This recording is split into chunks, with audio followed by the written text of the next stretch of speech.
My character, Milady, I look at her as really one of the most modern women in literature.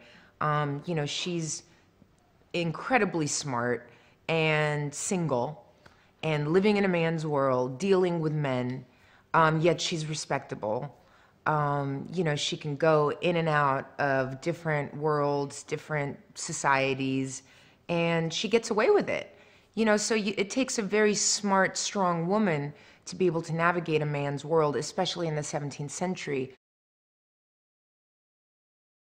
It goes in its own direction as a movie, and it definitely brings its own to the table. So it's not like, why are we making this? We're making this because it really is something new, and people haven't seen it before. And this is definitely a version of the Musketeers that isn't your parents' version, and it's not your grandparents' version. It really is the new generation of Three Musketeers. And, it takes the spirit of the book, but then it takes the imagination of the writers and the director, and putting it in 3D. I mean, it's going to be a real spectacle, a real roller coaster ride.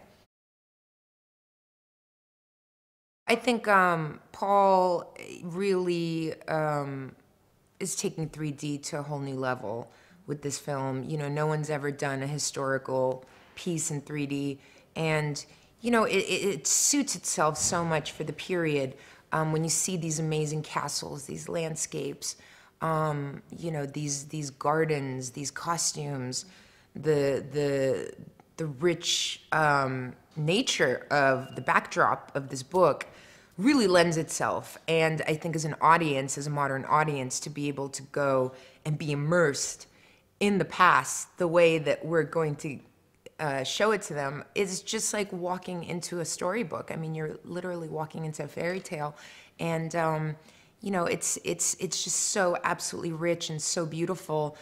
We've never really seen anything like it before in 3D. The importance of shooting on location in Bavaria, it can't be in any way underscored, because the locations are what really gives this movie the authenticity and the scope. Even if even though we could have shot in France, at this point the French countryside is so modernized that you wouldn't be able to really do a wide shot of a castle the way you can in Bavaria, where in Bavaria you really can pull back, and it's not like the modern world is completely taken over. Costumes for characters are really important for me, because that's when your character really comes to life, is through the costumes and through the hair and makeup. But I think it's all a team effort, and we have such talented people making the costumes, doing our hair and makeup, and you just kind of work together as a team to make the best thing you can possibly do. So it's been amazing to be able to be part of the process of watching my character come to life.